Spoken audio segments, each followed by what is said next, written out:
இன்றே டவுன்லோட் செய்து உங்கள் ஃபேவரட் ஷோக்களை என்ஜாய் பண்ணுங்க. கனவுல திடீர்னு எதுக்காக மீனாட்சி அம்மன் வரணும்? அம்மன் என் கணவன் உயிர் இருக்கிற உடலை பத்தி எனக்கு என்னமோ உணர்த்துற மாதிரியே என் மனசுல பட்டுச்சு. ஆனா அது என்னன்னு தான் எனக்கு புரியல சாமி. நைட்டு தான் இது மாதிரி கனவு வந்துச்சுன்னா, காலையில என் கூட வேலை பாக்குற ஒரு பொண்ணு என் வீட்டுக்கு வந்து, மதுரை மீனாட்சி அம்மன் கோயிலுக்கு போயிருந்தேன், உங்க ஞாபகம் வந்துச்சு மேடம், உங்களுக்காக நான் வாங்கிட்டு வந்தேன்னு என் கனவுல வந்த அதே மீனாட்சி அம்மன் மாதிரியே ஒரு படம் ஒண்ணு கொடுத்தாங்க.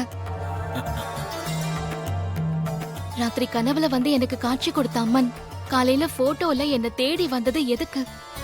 அம்மன் என்ன சொல்ல வராங்கன்னு எனக்கு ஒண்ணுமே புரியல சாமி. இதுக்கு என்ன அர்த்தம்? நான் என்ன பண்ணணும்னு நீங்க தான் சாமி சொல்லணும். அந்த மீனாட்சி அம்மனே உன் கனவுல வந்திருக்காங்க, நேர்ல போட்டோலயும் உன்னை தேடி வந்திருக்காங்கன்னா ஏதோ ஒரு விஷயத்த அந்த அம்மன் உன்கிட்ட சொல்ல வருது. எனக்கு அப்படிதான் தோணுது சாமி. ஆனா அது என்னன்னு தான் என்னால புரிஞ்சுக்க முடியல. அதுக்காக தான் நான் உங்களை தேடி வந்தேன். ஓம் நம சிவாய.